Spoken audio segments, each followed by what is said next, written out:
Hello everyone. इस video में हम प्रकाश के अपवर्तन की चर्चा करेंगे। जैसा कि आप बोर्ड पे देख पा रहे हैं, प्रकाश का अपवर्तन आज का हमारा विषय है। प्रकाश का अपवर्तन एक ऐसी घटना है जब प्रकाश एक माध्यम से दूसरे माध्यम में प्रवेश करता है।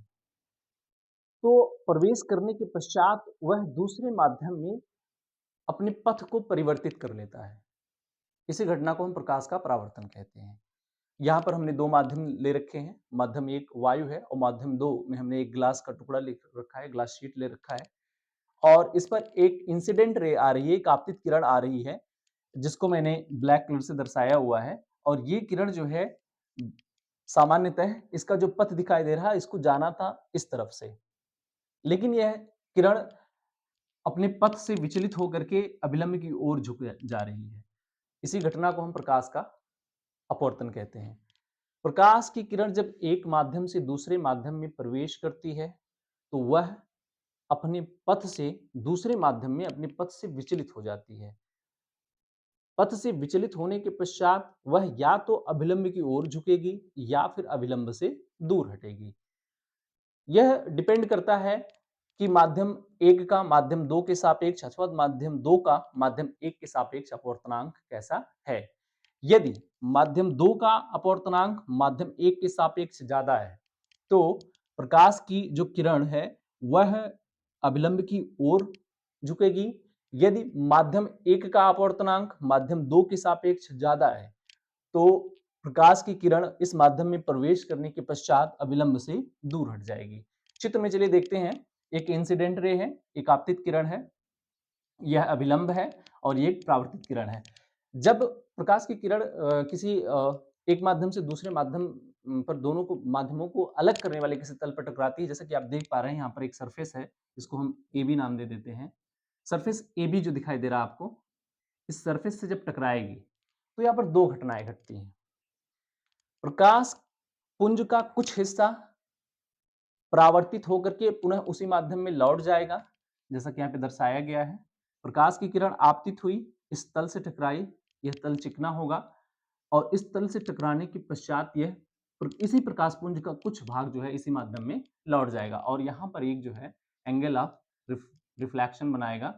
इसको हम आई दर्शा देते हैं क्योंकि ये दोनों कोण आपस में बराबर होते हैं। रिफ्लेक्शन वाले जो है कंडीशन में आपने देखा है कि आपतन कोण और परावर्तन कोण दोनों आपस में बराबर होते हैं। अब यह प्रकाश की किरण इस तल से टकराने के पश्चात इसमें प्रवेश करेगी। यह पारदर्शी माध्यम है। जब प्रवेश करती है वहीं पर अपवर्तन की घटना होती है। प्रवेश करने के पश्चात जाना था इसको सीधे इस तरह से। प्रकाश किरण का गुण है कि वह सीधी रेखा में चलता है, लेकिन ऐसा होता नहीं है। होता क्या है कि प्रकाश इस माध्यम और इस माध्यम इन दोनों का रिफ्रैक्टिव इंडेक्स यानी कि अपवर्तनांक अलग अलग होने के कारण यह प्रकाश की किरण अपने पथ से विचलित होकर के अभिलंब की ओर झुक जाती है, जैसा कि यहाँ दर्शाया गया है। यही किरण है जो झुक करके यहाँ पर चली आई है, रेड डॉटेड लाइन से दिखाया गया है। तो ये किरण जो है अपवर्तित किरण कहलाएगी और यह अभिलंब होगा।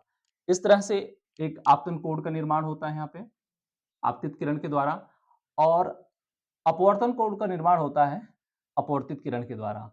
आपतन कोण, अपवर्तन कोण और अभिलंब, इन सारी चीजों का निर्माण होता है माध्यम एक और माध्यम दो। चलिए अपवर्तन के दो नियम होते हैं, देख लेते हैं क्रमवार अपवर्तन के क्या नियम है। पहला नियम है अपवर्तन का, आपतित किरण, अपवर्तित किरण तथा आपतन बिंदु पर अभिलंब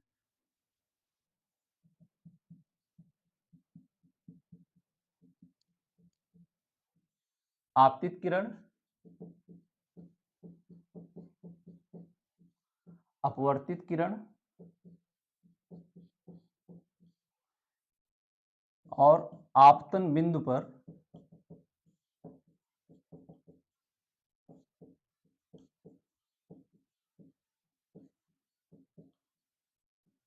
अभिलंब एक ही समतल में होते हैं।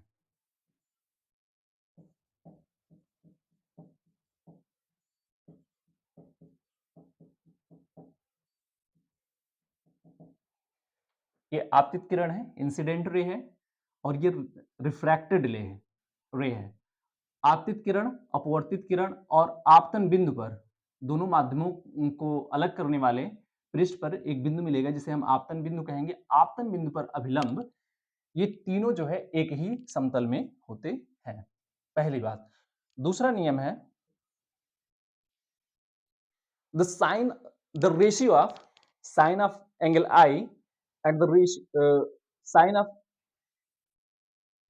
Angle of reflection, angle of incidence and angle of refraction. जो साइन होता है इनकी ज्या का जो अनुपात होता है वह एक नियतांक होता है। आपतन कोण की ज्या तथा अपवर्तन कोण की ज्या का जो अनुपात होता है वह एक नियतांक होता है। यानी कि sine of I and the ratio of sine of R, this is equal to n/1। यहाँ पे जो n/1 है वो है माध्यम 2 का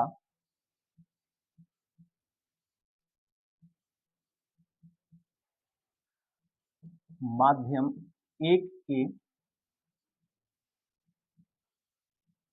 सापेक्ष अपवर्तनांक।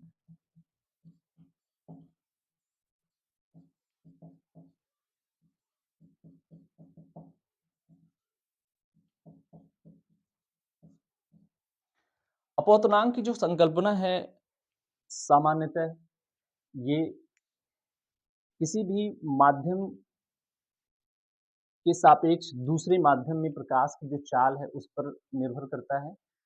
प्रकाशतः कोई माध्यम सघन है, प्रकाशतः कोई माध्यम विरल है, इससे संबंधित रखता है। अच्छा, प्रकाशतः किसी माध्यम के सघन होना या विरल होना, प्रकाशिक रूप से कोई माध्यम किसी माध्यम का घनत्व ज़्यादा है, किसी माध्यम का घनत्व कम है।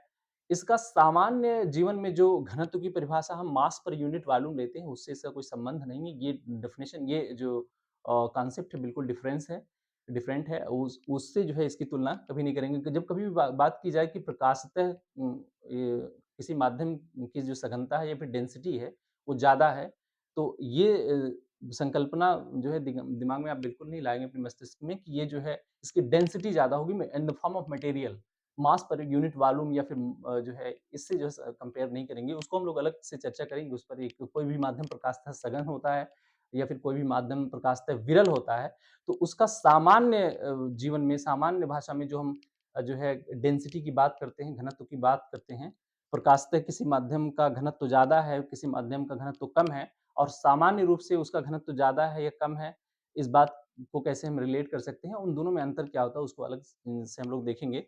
यहाँ पर सामान्यतः ये n/1 जो दर्शाता है वो ये बताता है माध्यम 2 का माध्यम 1 के सापेक्ष अपवर्तनांक। अपवर्तनांक का संबंध अलग-अलग माध्यमों में प्रकाश की चाल से है और इससे ज़्यादा इसमें कुछ बताया नहीं जा सकता। चलिए ठीक है, तो ये जो है यहाँ पर हम बात कर सकते हैं I और R की और n/1 की वैल्यू की। n/1 की वैल्यू जो है माध्यम 1 का जो माध्यम 2 का अपवर्तनांक माध्यम 1 के सापेक्ष है उसकी वैल्यू जो है ग्रेटर देन 1 होती है या फिर लेस देन 1 होती है, तो उसका I और R से क्या रिलेशन होगा? इसकी भी चर्चा हम लोग कर सकते हैं। चलिए देखते हैं कि अगर जो है n/1 इज ग्रेटर देन 1 मिलता है, तो ऐसी कंडीशन में हमें क्या मिलेगा? I और R का रेशियो लेना है और I और R के ratio sine of I and sine of R का रेशियो लेना है हमको और यह कोण दोनों जो है, चलिए इन दोनों को एक न्यूमेरिकल वैल्यू लेकर के हम देख लेते हैं कि कब-कब जो है ये दोनों ज़्यादा और कम मिलते हैं। मान लीजिए कि जो है 60 डिग्री पे इंसिडेंट हो रहा था और ये 30 डिग्री से रिफ्रैक्टेड होकर के बाहर निकला। I की जो वैल्यू है यहाँ पर वो 60 डिग्री है और R की जो वैल्यू है यहाँ पर 30 डिग्री है। तो n/1 की कंडीशन में कि n/1 इज ग्रेटर देन 1 है, तो ये फॉलो हो रहा है कि नहीं हो रहा है? यहाँ पर हम लेंगे sine 60 degree upon sine 30 degree. This is equal to √3/2 to the whole upon 1/2. This shows that √3/2 multiplied by 2/1. This is equal to √3. And the value of √3 is greater than 1. तो ये यदि जो है n/1 की वैल्यू ग्रेटर देन 1 होगी, तो यहाँ से बात निकल करके आई कि जो I होगा वो R से ज़्यादा होगा। तो यहाँ से ये बात निकल कर के आई, I is greater than R. If the refractive index of medium 2 is greater than medium 1, if the refractive index of medium 2 is greater than medium 1, then the incident angle of incident will be greater than the angle of refraction. और अगर इसकी value less than 1 हो जाती है, if n21 is less than 1, then the value of R will be greater than I. Then the value of R will be greater than I. Same इसी को हम reverse कर लेते हैं कि अगर ये 30 डिग्री पे इंसिडेंट हो रहा है और ये 60 डिग्री से पास हो रहा है, तो ये जो ये जो रिलेशन निकला है n21, माध्यम 2 का माध्यम 1 के सापेक्ष जो अपवर्तनांक होगा वो 1 से कम होगा। मतलब ये हो जाएगा कि यह माध्यम सघन है और यह माध्यम विरल है। किसी भी माध्यम का के अपवर्तनांक का मान 1 से ज़्यादा होना, ये कहलाता है कि वह माध्यम जिस माध्यम के सापेक्ष हमने उसकी सघनता की बात की है या विरलता की बात की है, वह उससे ज़्यादा सघन है। और जब ये बात की जाती है कि जो है किसी भी माध्यम का अपवर्तनांक 1 से कम है, तो वहाँ पर जो है सामान्यतः यह माना जाता है कि जो दूसरा माध्यम है, इस माध्यम से सघन माध्यम है और यह माध्यम विरल है। इस वीडियो में बस इतना ही। Thank you.